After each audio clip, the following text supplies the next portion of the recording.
All right. Hi, everybody. How's it going? Good morning. Let me just do a quick refresh to make sure everything's good on your end. But I hope everybody is doing well.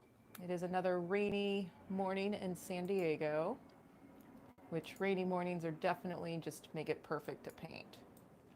So today's painting is a silhouette sailboat and lighthouse, as you can see on the screen, and two ways to get what you see on the screen on your canvas. First option is I recommend that you pause the video, draw what you see on your canvas, and then pick the video back up and start painting. If that seems a little too scary or too intense for you, after this live feed, I will upload what I call a traceable, and there is a link in the description box below. And you can print out that, purchase that traceable, print it out, and then with carbon paper, you can transfer it to your canvas. And for my first time and beginner painters, the traceables are a really nice way to get your initial image on your canvas before you even start painting. So a couple of options there. All right, so what we're going to be doing is I am keeping a relatively limited color palette. We're going to have a yellow kind of glowing moon. We'll do a little bit of white around it, and then we'll do light blue to dark blue, kind of going from radiating from the moon lighter to darker as it goes out. And then I'm actually going to use some teal. I want to pretend like we're in the Caribbean, but use some teal for our water. Then we'll come back in with black and go over our sailboat, our lighthouse, and then we have kind of a curved ground down here. But as always with any of my paintings, feel free to change things up, switch colors, adjust this to what you need. Now we're going to start with, on a middle flat brush, just because I'm on an 8x10 canvas. And we're going to start with doing a mixture of yellow and white. And we are going to do equal parts, kind of a 1-to-1 ratio. So I'm pulling some of that yellow aside, throwing a chunk of the white in there, and just getting it to where it's a nice kind of lemony yellow color. Your yellow at home might be a little brighter, a little lighter than mine. That's okay. Now we're going to be filling in this whole space from the edge of that circle of the moon all the way up to the silhouette of our sailboat. And I am applying this kind of thick because I am using student grade paint. And if you are using student grade paint, you might realize that it's a bit on the transparent side. So if you apply it a little thicker, you will get a little more opaque coverage. Now, one thing that I didn't point out is I am reusing a canvas. With all these videos that I'm doing, I don't want to keep buying brand new canvases all the time. So you can re-gesso an old canvas and then paint on top of it. And on my YouTube channel, I do have a video on there, and I believe there's a link in the box below on how to repurpose, re-gesso a canvas. Now, as you're doing this, I am being kind of cautious as I'm going around my sailboat, but if you happen to overlap it like I just did right there, don't stress out. You can reapply this with black paint at the end of the painting. So even if you are having trouble keeping the paint in between those tiny little spaces, just kind of overlap it. The black is strong enough that you can see through it. And then, like I said, we will be adding on top of. So if your moon looks a little like mine to where it's starting to eat up the sailboat, that is okay. All right, and I do want you to make sure that this yellow color goes over the line. I'm going over the black line because after I did my traceable, I outlined it with Sharpie markers so that was easier for you guys at home to see. When you transfer your traceable, you do not have to do the Sharpie marker. That's just more for the video process.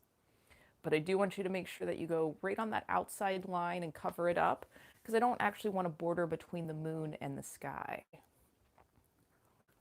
And yeah, feel free, you can adjust anything if you want to throw a little blob of white at the top so it's a little bit lighter and just kind of blend it into the yellow. All right. Good morning. Hey, Janet, how's it going? Hey, Ashley. Thanks so much for joining us today. Really appreciate you guys taking time out of your day to hang out with me for a little bit and I guess get this program really off the ground. I am thoroughly enjoying making sure that I'm here every day at 11 o'clock to do these. It's been giving me good structure. All right, so when you are done with your moon, you're going to clean your brush out really good. And because we are putting blue in the background here, we're going to put a border of white around our moon. So that way when we put our light blue on here, we're going to blend that light blue into the white and not into the yellow. Because if we blend our blue with our yellow, we will create green. And that is not a normal occurrence that we usually see in our sky. So again, I'm back to that middle brush. I'm literally just going to put like a 1/4 inch border of white. Super exciting to paint white on a white canvas. So I apologize that you can't really see where I'm putting it at home. But again, you're just kind of doing, like I said, just 1/8 of an inch, 1/4 of an inch border of white around your moon. All right, and now we're going to start with the super light blue, bring it out to about here, and then get a little darker as we reach the edge of the canvas. So since I was just using the white, I actually don't need to wash the brush out because I'm going back to the white. And a small amount of blue is going to make a super light blue. So start off with a light color, and you can always add more to it to make it darker. All right, so here we are. We're going with that light blue. And again, I'm just going to kind of go right around the perimeter of that white paint I just put on there. We're going to blend it in just a moment. And here you can see that I'm actually overlapping my lighthouse. That is okay if you overlap yours. You do either have your traceable, or you'll see where I paint it right on top of the background color. So since my canvas is kind of small, I'm actually going to go ahead and just take this light blue all the way out to the edges, so that way it gives me a base that I can blend my darker colors into it. Oh, cool. Hey, Jen, thanks for joining us. All right, so again, we're just filling up that light blue all the way to the edges of the canvas. And if you are painting on a stretched canvas, carry that color over the tops, the side, and the bottom.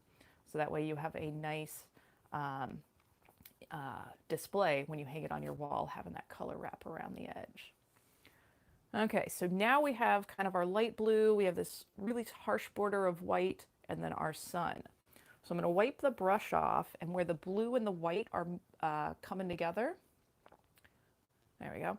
I'm actually just going to use light pressure and soften those. So I am pulling that light blue into the white. And if you need to, you can add a touch of water to your brush, but you never want it dripping wet.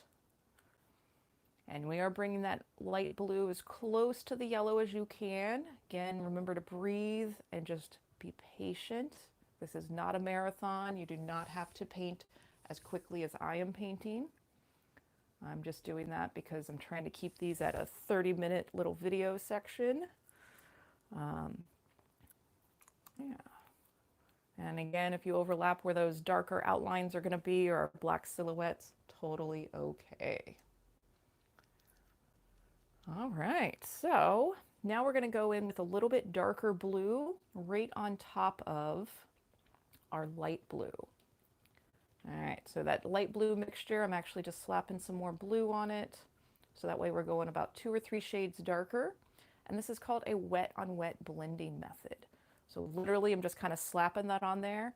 And then just like we did with the white, you're going to blend that into that light blue. And again, the goal is that it's really light next to the moon, and then it gets darker as it extends out towards the edges of the canvas. And here, if you just did what I did, to where I'm pulling this blue into my watercolor, my water area, don't freak out. We're just going to put more paint on top of it. Going to the other side, carrying it to the edge. Again, my paint's actually drying out a little bit faster than anticipated, so using just a touch of water helps me blend again. And each of you will find your own balance with blending.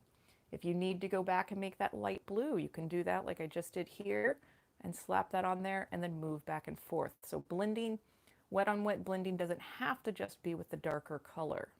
You can go back to some of your first colors, even the white, and just kind of play around with it. Your brain is learning a lot each time you do this style of blending.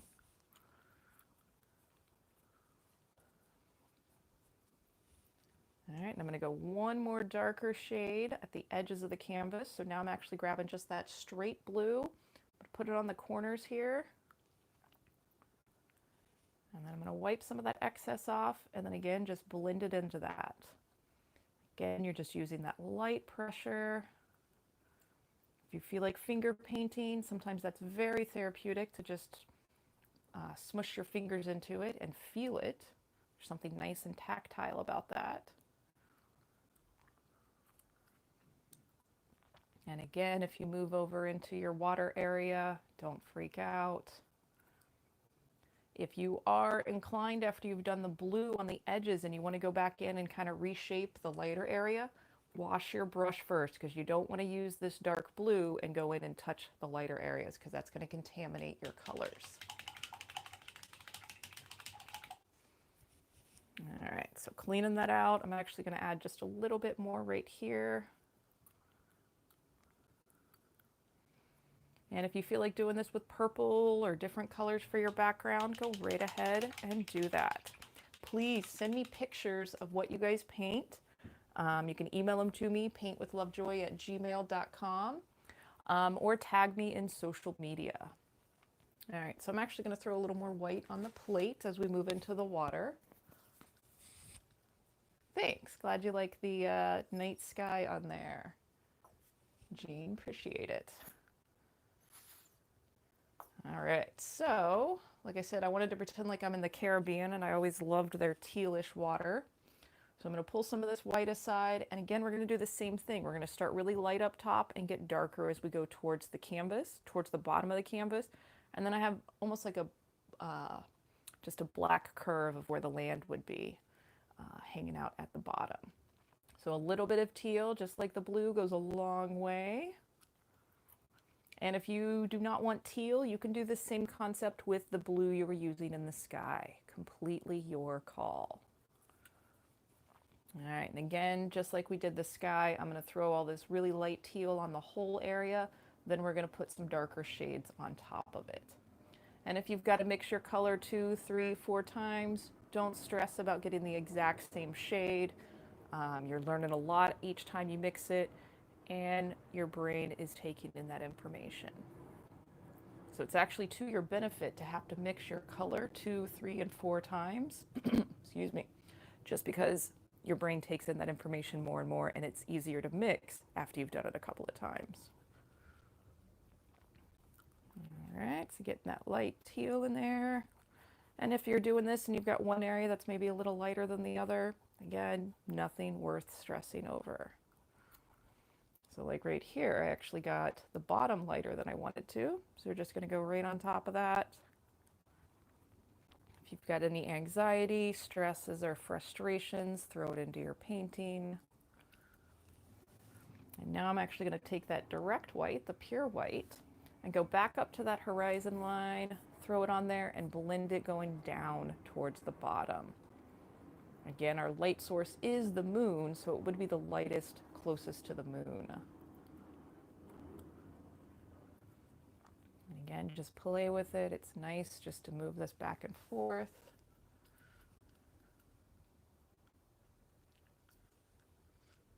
Oh, nice, Janet. Yeah, you're so welcome on the extra little birds. I love it when people do add extra things to their paintings. You know, it makes it more unique and more yours. And just thrilled that you guys are painting so much, so that's awesome. All right, so again, we're going a little bit darker as we reach the bottom of the canvas. And this time I'm actually just grabbing that direct teal. We're going to slap it on the bottom, slap it a little over here, and literally just slap it on your canvas. Very, very therapeutic. And then again, with that light pressure, we're just going to blend this darker into that lighter teal color.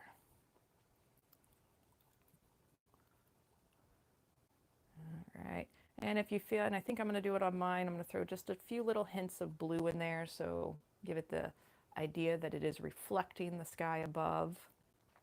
So just like we did with the teal, I'm going to grab some of that direct blue, put a few little streaks on there, and the blue, when it mixes with the teal, is actually quite pretty. So enjoy kind of playing with that. So once you kind of slap them on there, again, just that light pressure, and play with as you're blending this into your watercolors. And for the watercolors in our compositional element, I actually like to keep my brush moving a little bit more horizontal back and forth. just to kind of give the indication that we've got this nice kind of calm water with a few different colors in it. And it gives a slightly different direction than the movement of our sky. But again, just kind of play with yours. Remember to get out of your chair and look at your painting from about 5 to 10 feet away, just so you can notice what it looks like from the normal viewing distance. And breathe and relax. It's going to be okay. Yes, I will put that on the list, do a rain painting. Are you thinking maybe a painting with somebody holding an umbrella walking through, or something specific? Let me know, Jen. All right, so let's actually start putting some of our silhouette designs on here. So I'm going to clean the brush off really good. We're going to go into black paint. We're going to put this ground on the bottom. We'll come in and put our lighthouse in, and then we'll go back and redo our sailboat. And when we do the sailboat, I might jump down to the small pointy brush for that one. All right, so for the ground, if you're painting this at home or watching the replay, you could give it a little bit longer and let all this dry before you jump into your black paint. But I'm going to jump right in on mine. And basically what you'll see on that traceable or that original outline that I did at the beginning, we're just going to recreate that with black paint. And as you're doing the black paint, just mind the pressure of your brush. More pressure is going to make a wider stroke. Light pressure will make a lighter, smaller line. And again, the more that you do this, the more comfortable you become with creating this. Now at the top of my lighthouse, I'm kind of creating a little bit of a box and extending it a little bit beyond. And then I'm going to put little lines in there because we can imagine that that might be the opening of our lighthouse. And then we're going to give it a little bit of a roof. And if you need to, use the small pointy brush for this. If it is too much, doing it with the wider brush.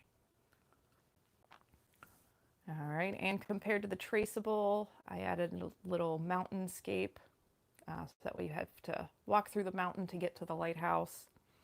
Now we're just going to the bottom. We're going to clean that up. So I am overlapping some of my watercolors.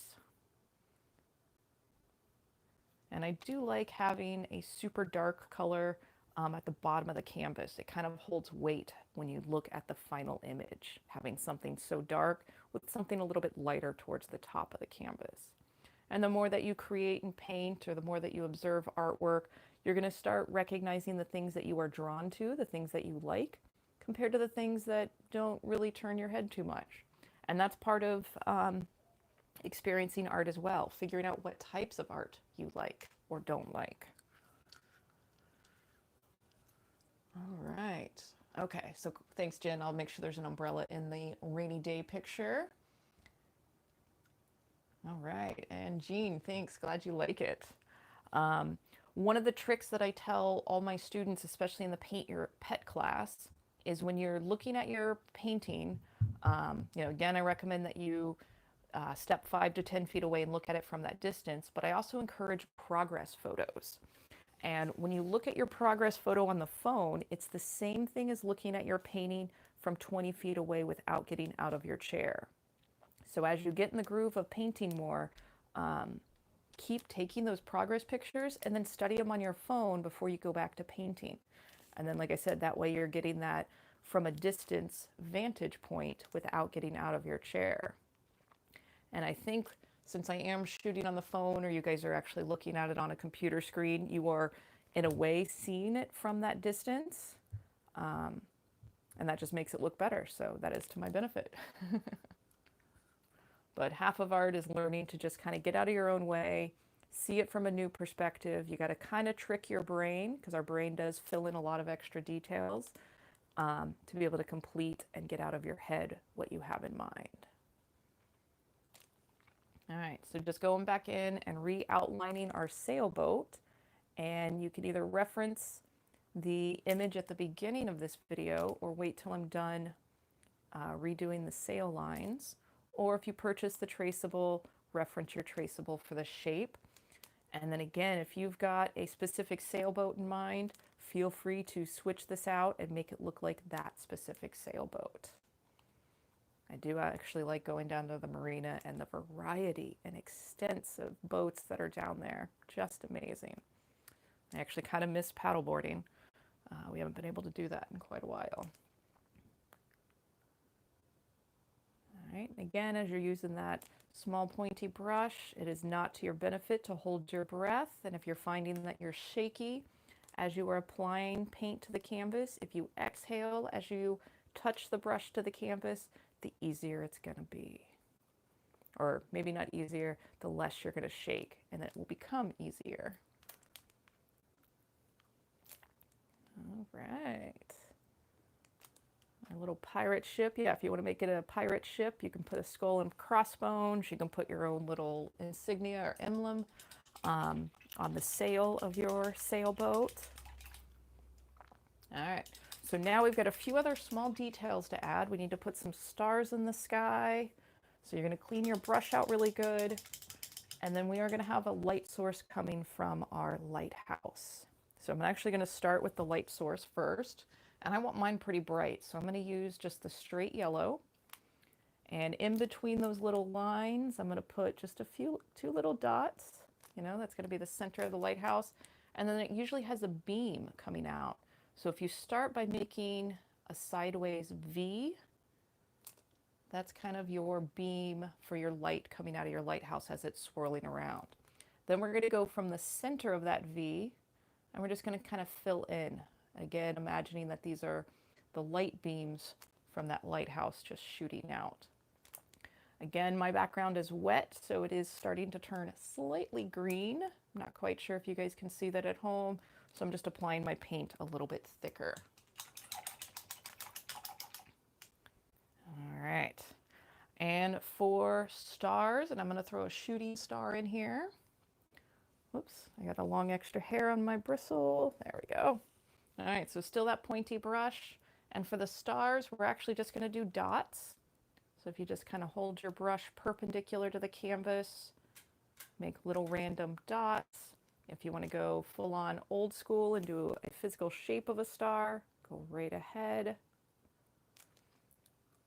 And let's see, let's put our shooting star right here. So I'm actually just making mine actually a bit more like a comet is what mine's going to look like. So I'm doing a big circle and then giving it a tail.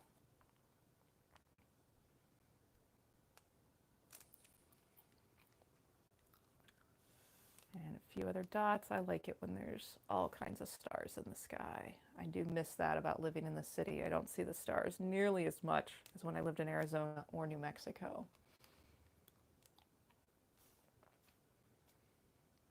All right. And let's see, we're going to do just an extra little highlight at the base of the boat. Kind of these reflecting lines on our water.